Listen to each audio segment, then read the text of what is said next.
Okay, everybody, welcome. We are joined today by Jon Rahm, the captain of Legion 13 and the defending Masters champion. We are joined by Bubba Watson, the captain of Range Goats GC and two-time Masters champion, and Phil Mickelson, captain of the High Flyers and three-time Masters champion. Welcome, guys. So there is a collective 6 green jackets up here this morning, so it's safe to say we have our panel of Augusta experts. How are you guys utilizing LIV Miami this week to prepare for next week? We'll start with you, Phil. This is a great place to get ready for Augusta. It gives you an opportunity to get some momentum if you play well, but it also gives you a chance to hit every shot that you're going to need into Augusta. Now, Augusta has more undulation and elevation changes, but Miami forces you to hit a lot of long irons, mid irons, short irons. There's trouble on every hole. You've got to miss it on the correct side and strategically get you ready for all the shots, challenges, physically and mentally that we're going to face next week. And Bubba? Yeah, what he said, it's perfect for managing your golf ball.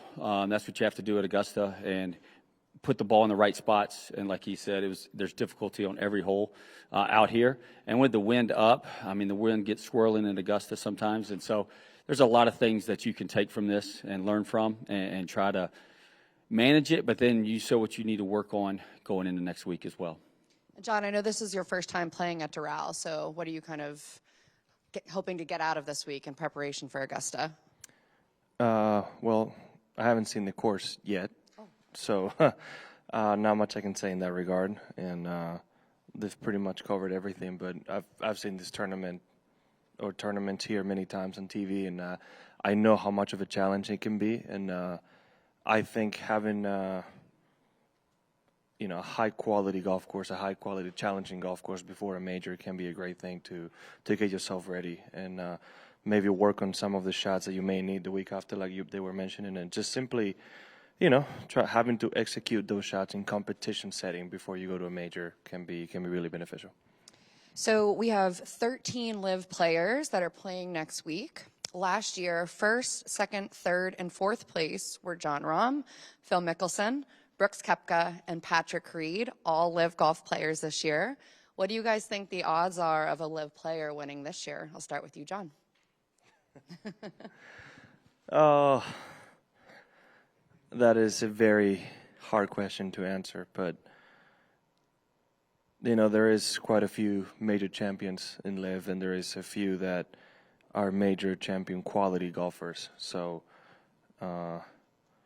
just pure numbers, odds-wise, if you go with math, wouldn't be the highest, but I'm confident that one of us can get it done maybe again this year. Bubba, what do you think? About 13%. Yes, I mean, there's some great golf being played out here.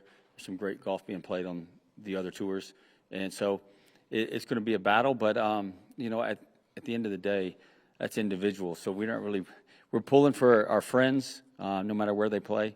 But it's going to be a battle, and hopefully it is a LIV player, because I'm one of those that's up there at the top, and hopefully I'm in that top 5 or challenging on Sunday. Phil, you obviously had an awesome year last year at Augusta. How are you feeling heading into it this year?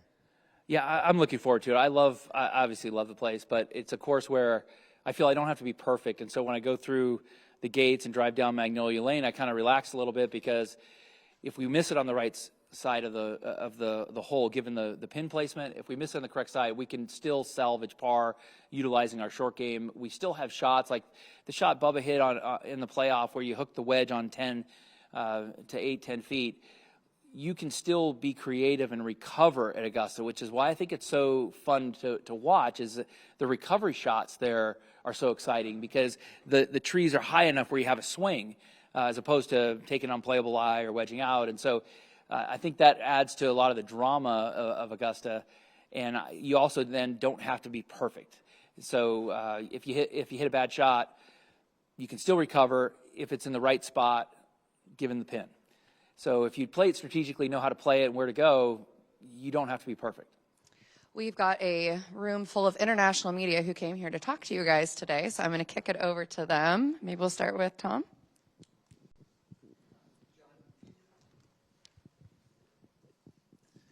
Jon, talk about last year, and it was just such a strange last couple of days for you guys, and At one point, I think you were 5 behind Brooks, right? And then coming back and having to play so many extra holes on Sunday. Just what do you recall from that? What's your biggest takeaway from that victory?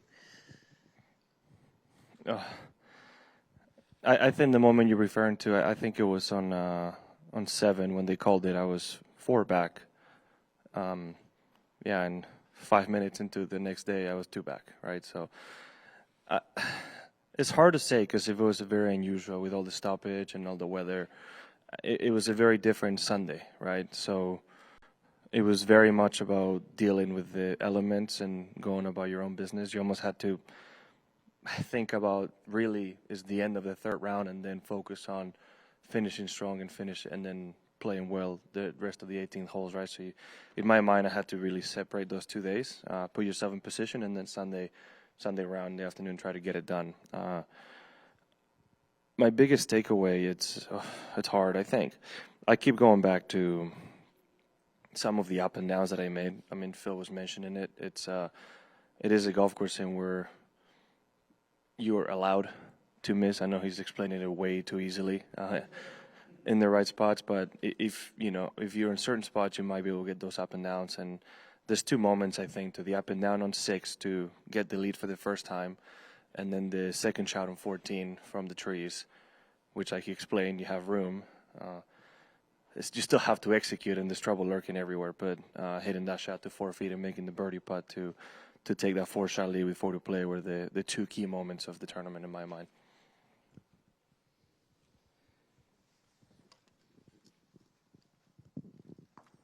Hi, Tim Reynolds with AP. This is for Phil. Phil,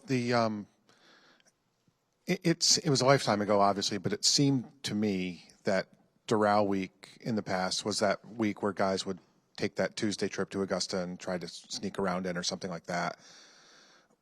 Was Doral like the start of your Masters thinking? Was that when you started to kind of lock in on what was coming, when that 04, 05, 06 and onward run? Is this kind of when your mindset changed to it's Masters season? I would actually think that it started earlier than that. I think it would start in the off season, and the off season was a chance to get equipment that might perform well at Augusta and start hitting the shots that might perform well. And I remember January of 04, I started working with Dave Pells, and we started doing some wedge work and precision iron work. And I remember coming down the stretch on 14, I was trailing Ernie at the time in 04, and I needed to make a birdie, and I hit what I call a Pells wedge, taking a little bit off of a wedge shot. One of the shots that he started working with me 3 months prior to that tournament, and I executed it there, knocked it close, and made birdie. And so I think the preparation in our mind really starts before then, as far as setups. Like 1 year I won there with 2 drivers. I've won there with 1 driver. I've never won there with 0 drivers, but I did win the British with 0 drivers. So point is that you start thinking ahead, like how can I best get my golf bag makeup ready for Augusta? And you start that in the off season, and then I started preparation in January, working on those shots, and then was able to pull it off during the tournament.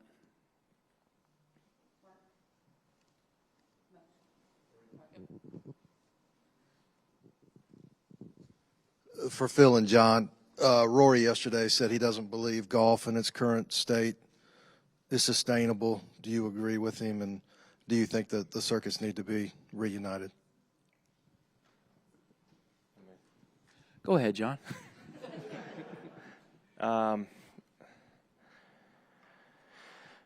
I think I agree with that statement. Yeah, I've every time I get asked a question like this, I say the same thing. I think there's room for both. It's as simple as that. And I think we have the opportunity to end up with an even better product for the spectators and the fans of the game. A little bit more variety doesn't really hurt anybody. So I think properly done, we can end up with a much better product that can take golf to the next level worldwide. And I'm hoping that's what ends up happening. Yeah, I agree with that. I think in the end, like we're in a transitional state where we now have competition, and That's leading to a lot of disruption and change, but it's also in the end product going to make golf more global, where the best players travel more. I don't know how it's going to end out exactly or what it's going to look like. I'm putting my trust in Yasser and where the game's headed more globally. But at some point, when it gets ironed out, I think it's going to be in a much better place where we bring the best players throughout the world. I think it's going to open up opportunities for club manufacturing, for course design, for players in different parts of the world to be inspired and enter the game. And I think it's going to be in a much better place. But right now we're in the disruptions phase. So we're in the middle of the process. And when it's all said and done, it's going to be a lot brighter. But while we go through it, it's challenging. But we'll get there.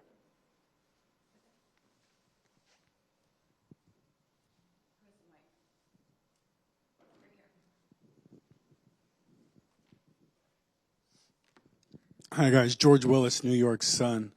The majors are the majors, but with the few times the best players get together at one tournament, has that added a little bit more to the majors in the current state of golf?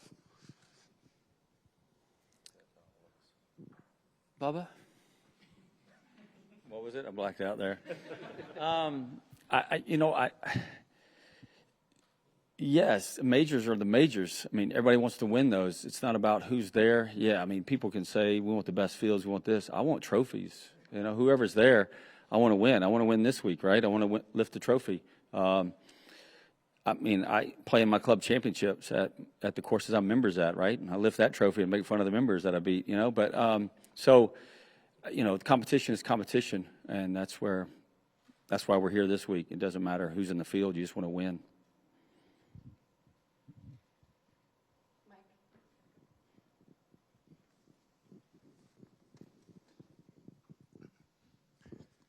Phil, I wanted to ask you about the major schedule this year. Obviously, besides the success at Augusta, you've had runner-up finishes at the other three venues this year. How does this major schedule this season set up for you?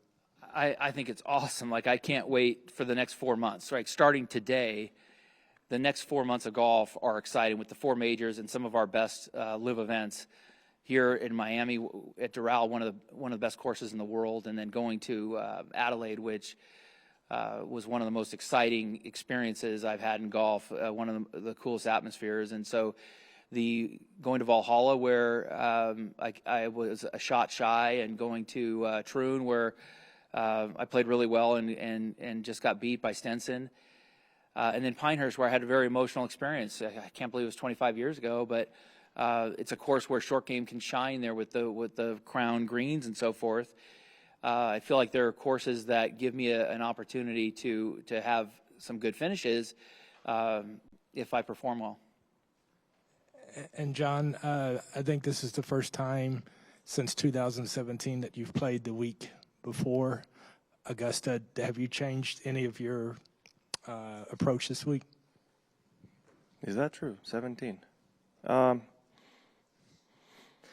No, the process has been the same. Right, at the end of the day, is how you take advantage of the situation and how you prepare, maybe leading into this week. Right.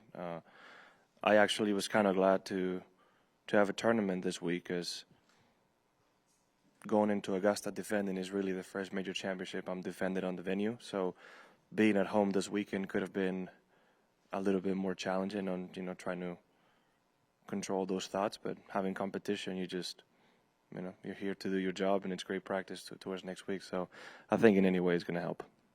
Thanks. Hi, guys. Phil, it's been 20 years since your first Masters victory. When you think about that, what comes immediately to mind? Is there a moment, or a memory? And how much did it help to get the narrative about success in the major championships vanish that day? Do you think about the jump? I mean, it was a sort of a jump. Yeah. Yeah, no, I think that first of all, the photographer did not get me at the apex and didn't do it justice. It was the slopes. But I've thought that for 20 years, and then I tried to recreate it, and I realized, well, maybe he did get me at the apex. So but Ron, when you ask me about what I think about, like I think every time I look back at that moment, I think of my grandfather. And every time I see me jumping and I see that putt roll in where it goes around the hole and lips in, I think of my grandfather who passed away January of that year and told me that this was going to be my first major. And I'm getting chills thinking about it now because I think about him every time that I see that putt, and I think that he gave that ball a little nudge in. And so that was, not a moment that I see that picture or that moment, do I not think of him. And the fact that we'd all talked about the over 46 or whatever, you said that day you didn't really feel relief to be before. It was awesome. How much was it a relief? Oh, yeah, it was a relief. And I think that I had said for a while going in that if I win, once I win one, I'll win a bunch. I don't know if 6 is a bunch, but it's more than one, and that win validated kind of what I was doing as being right. I just wasn't quite putting it together those weeks. I was making a few too many mistakes, but I still needed to play the same way. So I needed to be true to myself and true to the way I play, but I also needed to be a little bit more strategic at times. And so that win there, was a relief, and it gave me a lot of confidence that I could do this more often. My question's for John, and then a follow if I could. When you did your conference call for the Augusta or for the Masters a couple weeks ago, you clearly had put a lot of thought into the menu. You wore a tie, which normally people don't do that for the media. But obviously you cared a lot, and I wondered if you could just speak to that and how much it has meant to you to be the Masters champion, how much you reflect on it, and if it's kind of weighing on you, or if you're thinking about a lot going into next week.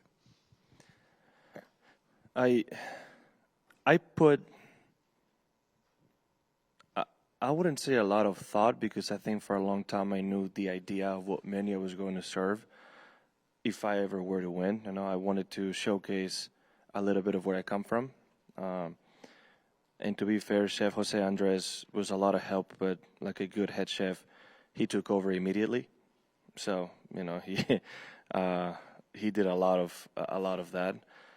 But the main thing why I was so emotional was that exactly, right? One of my grandma's dishes is going to be served at the Champions Dinner. And it's just a little bit of me and what I come from, which is similar to maybe Jose, Ollie, and Sevi, but not quite the same, right? Even though we grew up very close to each other, there's certain differences. It's just an honor to be able to do that, right? It's a tradition unlike any other, like many things that week, and to be part of that selective group of people that have won that tournament and can wear the green jacket with pride and be in charge of a menu is quite incredible. Definitely one of the highlights of the week, but for some reason, definitely something I'm nervous about. I have no idea why.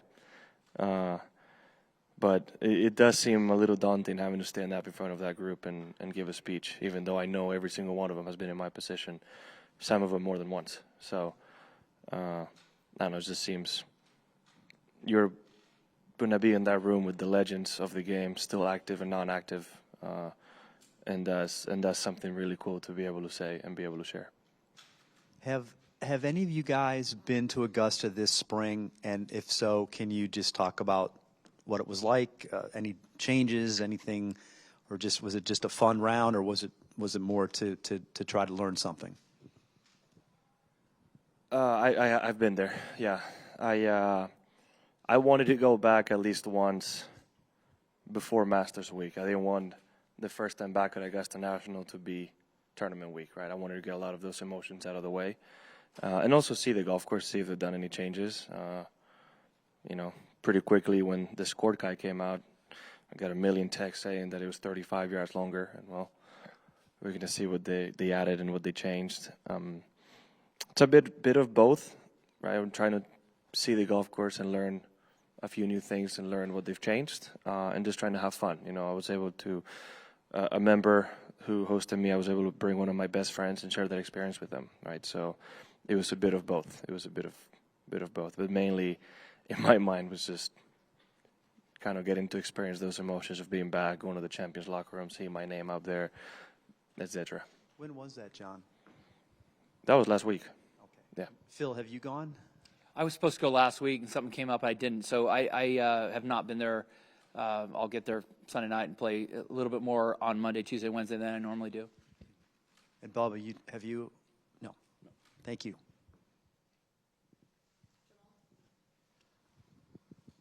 Hey guys, Pro Golf Critic. This is mostly for Phil, I think. Phil, obviously you've got a great record at Augusta. 3 wins, 12 top 5s, I think 16 top 10s. Obviously you've kind of accumulated a lot of proprietary information. Is that something at this point in your career you're willing to sort of impart on some of the younger players like John or others, or are you still kind of like holding back some of that information? And John, probably a follow-up would be if you are trying to extract some of that information from Phil. So I'm happy to share, information. There's little tidbits that, this putt does this or that putt does that, or you want to be over here. That it's pretty easy to figure out, but as you play it over the years, you learn where you can be aggressive and where not to, and it's actually different for myself and Bubba than a right-handed player because of our shot dispersion and so forth. I'll give you like one example that you wouldn't think of, like number 10, when the pin is on the right, when it's front right, or even back right. When the pin's back right, if you go in that bunker and a right-handed player comes in there and opens the face on his sandwich and hits a nice high soft shot with a little cut spin, it cuts back into the slope, checks up quick, pretty easy up and down. I've been in practice rounds where I've seen the guys throw it up there 2 feet, no problem. But for a left-handed player, if you go in that bunker and you open up that face, you hit that ball out there with cut spin, it's working with the right to left green. The ball doesn't stop. The best I can do is maybe 8 feet. And 10 feet is a pretty good shot. And so that bunker is much more penalizing for me than it would be for a right-handed player. So I have to be more cautious there. But then another example would be 12, where it sits along our shot dispersion for lefty. So if we aim over the bunker and we pull it a little bit, it goes longer right, and we can get to that back right pin. If we come out of it, it goes short left and still catches the green. And so 12 as a whole, where we get aggressive, Bubba and I, we're thinking 2, and we're getting after wherever the pin is. Where as a right-handed player, where it sits opposite their shot dispersion, they've got to be a little bit more cautious on that shot. And so it plays different for each player. It's not like that on every hole, on every shot. And so there's stuff that transcends, for instance, when the pin's back left on 2, you can pretty much miss it anywhere except for the front part of the left bunker. So that you can get up and down almost anywhere except for that one little area, and I don't really care for the right bunker. So if you hit those shots around the green to that back pin and you know what it does, it's pretty easy up and down. And so that's stuff that will transcend left-handed, right-handed player or whatnot. And I'm happy to share stuff like that, but there's little subtleties, nuances that allow that course to play different for Bubba and myself than John. And then, they can be aggressive on certain spots where we have to be a little bit more careful and vice versa. And yeah, I do go and ask. I've played a lot of rounds with Phil, and I've never heard him say the word, no, I don't want to share that, or I don't know. He's been really receptive and very, very willing to share that information. And he's told me exactly what he's saying right now many times, and many other different things that can help you manage yourself around Augusta National. I've gotten the opportunity to be with him in a non-tournament week and spend some time where we play 18 in the morning, then go in the afternoon and go hit some chip shots. And some spots, in true Phil Mickelson fashion, are a little ridiculous. Others, you may not think you might end up there, but you can end up there. And the truth is, everywhere we went, he himself said, I've been here before, and I've seen somebody be there before, right? So it happens. And if you've seen it, and you've seen that shot be executed, at least you know it's possible. So it gives you a little bit of an edge in that sense, right? But at the end of the day, is what he said, is managing your game. I think Augusta's a golf course that you can learn to play your own way, and you can choose when to be aggressive or not based on how you feel comfortable. But then, like I said as well, there's a lot of shots that may benefit them that don't, vice versa. The other one he didn't mention is the Sunday pin on 16. if I aim at the middle and pull it, I might cover that bunker and get close. If they come out of it, it might end up in the bunker or in the water, right? So it's you still see things a little differently.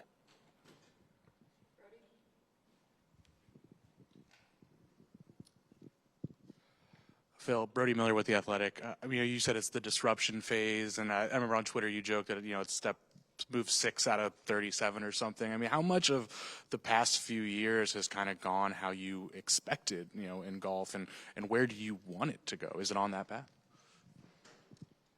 So I knew the first 2 years were going to be interesting, and how it all plays out, where it ends up, I don't know exactly. I just know that in the end, it's going to be a more global sport, and there's going to be more opportunities. We already have 52 more playing opportunities, or 54 for players.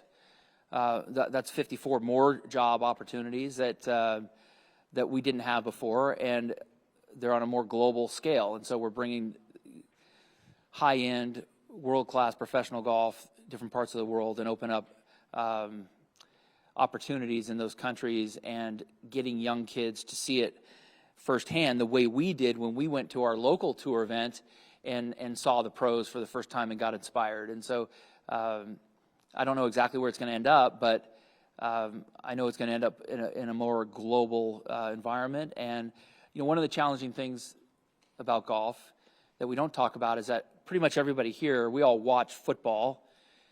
We enjoy watching the NFL, but we don't play it. Like, I don't play football. I don't go tackle, on the weekend.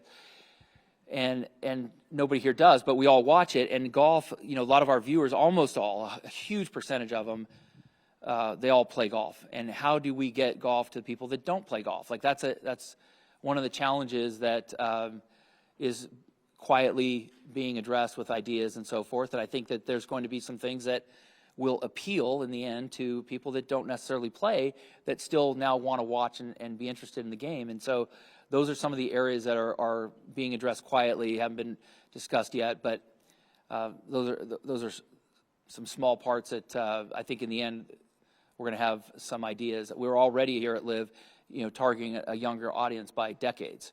And that's a good thing, is we want to keep the younger generation interested in the game and not just keep losing fans. We want to keep gaining new ones as we lose some to age. This is for Bubba Watson. The 2 years you won at Augusta, you finished tied for second here a few weeks before. Other than that coincidence, or was it a coincidence? And other than that, was there any connection between how you played here and how you played there? It's a great question. I don't remember. It's more of just playing good golf. You're playing good golf at the right time. I mean, look at NC State right now, right? They weren't in the tournament. Now they've won 9 in a row or whatever they won. It's just playing right at the right time and playing well at the right time. Seems like your misses go in the right spots, and then the next week feels like your misses go in the wrong spot. So it's worked out in my favor over those couple of years and those couple moments. I don't like to share my stuff. I can't remember.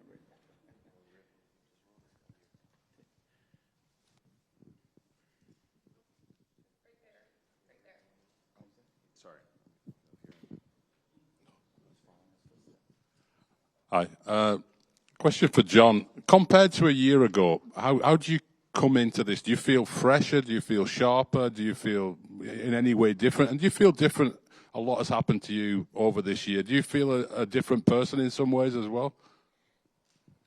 No, I don't feel different as a person at all. I don't think I should, right? Well, it's a little different. I mean, I won a lot early on last year, and then I went on a bit of a month or so where I didn't play my best. Went to Bay Hill, played poorly. Went to match play, played poorly. So I feel a little bit different in that sense, right? Back at that time, I knew I was capable of playing really good, right? Obviously, I had done it all year, but that month was a bit of a slump, which in a weird way helped going to that Masters, because I wasn't an overwhelming favorite. I think Scotty was still more of a favorite than I was. And this year, I feel like I'm playing really good golf, but I haven't over that hump of winning yet. So I feel confident, right? I'm equally confident in my game pretty much any given day of the year. I think that's how any competitor should be. But it's just that difference of how I've been playing the last few months. But I'm comfortable, a little fresher, if anything, going into this next few weeks. So looking forward to it.